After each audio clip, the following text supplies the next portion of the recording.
about my height. Hello. Hello. Vienna Stand-Up Comedy Club. How you doing? Is this on? Okay.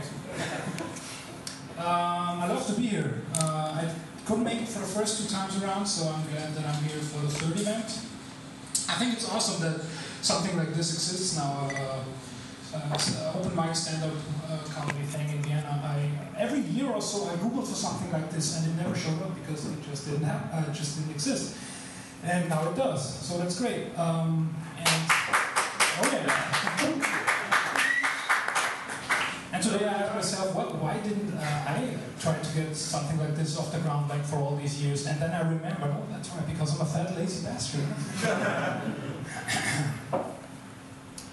I just got back from Las Vegas. I was there for the 3rd time, and I was for 6 days. I love Las Vegas. And I saw some of my personal heroes there. Ray Romano, Kevin James, and also Eddie Griffin. Those guys are doing, oh yeah. Kevin James! Kevin James, oh yeah. Sleepy. But Ray Romano's also great. I don't know why he's not that popular in Europe. He's great too. And Eddie Griffin, those guys are doing great stand-up shows in America. And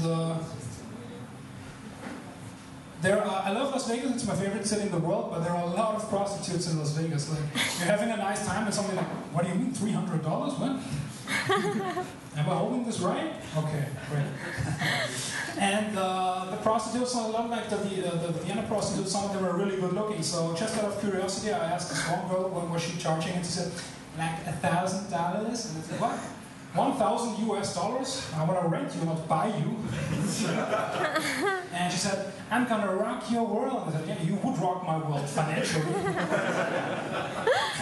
And the hotels, everywhere in the hotels, it says, in case of fire, do not use the elevators, like in every hotel. I don't know if you know this, but the Las Vegas hotels are like 50 stories high. Like 50 stories. Like in case of fire, do they really expect me to run down the stairs? By the time I made it out of the hotel, not only have they killed the fire, but they've already renovated this place. So I'm like, I like this. I like the new thing. This is much better. Or if they don't kill the fire, I will die inside. So you know, I'm taking my chances. I'm taking my chances with the other way. But thank you very much. And also, another thing as a European that's fascinating, they have these huge cars, like really big cars, and everywhere on the Las Vegas Strip. I saw these huge cars with these tiny white women inside. And it looks like the car ate them.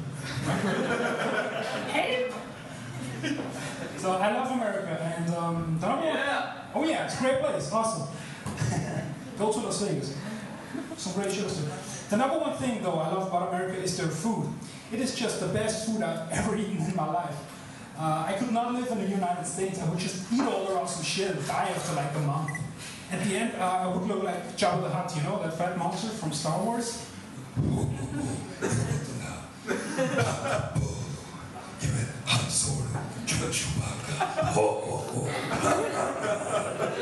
when I would eventually die, it would look exactly like when Jabba died, you know.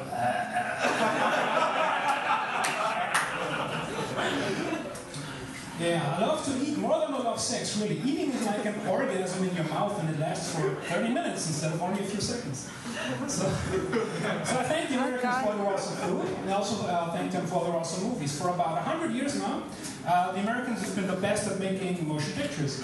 And I love movies. I'm a real hardcore film fan. And like every hardcore film fan, I only watch movies in their original language, you know, no dub movies. Don't go for that. And I've had these discussions with a lot of different groups of film fans, and we always come to the same conclusion. We always agree, everybody agrees, that we hate dub movies. But in these discussions, there's always one guy who says, well, dub movies aren't all bad, just think of the Bud Spencer and Tarantino movies. And I'm like, what? Okay, so the German dubs of the Bud Spencer and Tarantino movies are hilarious, I'll give you that. But saying that dub movies aren't all bad because of the Spencer and Hill movies is like saying the Nazis weren't all bad because they built the Autobahn. Yes, they're pretty bad, that's what I'm saying. I love American movies. Before I went back to Austria, I watched Escape Plan in Philadelphia. You know, the new Arnold Schwarzenegger movie, the new Sylvester Stallone movie, which also has Arnold Schwarzenegger. And it's a cool prison thriller, like something they made in the early 90s, but that's cool.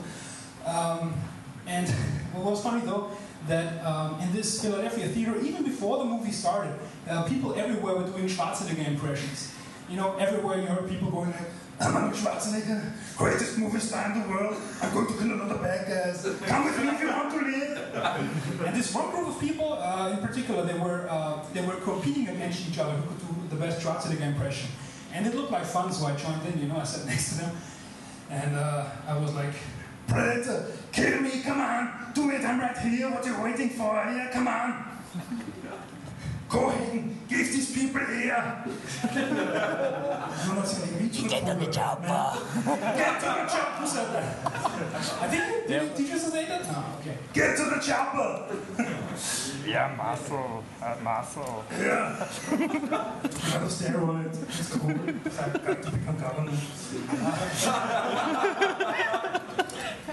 Suck it. Well, that was nice. Escape plan. Well, what else can I tell you? How about the Obama joke? I'm sorry, what? How about the Obama joke? Obama joke? Yeah. I don't do political. I don't like that political stuff. Nah, watch the Daily Show called Barry Report. They do like way better than me. Nah, I don't go for that. Sorry, what? What do you do? What do I do? Observational humor. Some art. Impression. Oh yeah. Well, that's it for impressions for today. Actually, I did Jabba the Hutt and Schwarzenegger. I'm gonna work on something else now. Let's see. I'll get back to you. What else? Just a second. You know, order a drink or something.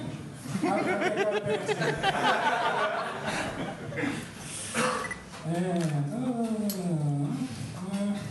Oh yeah. Oh, that's very unprofessional.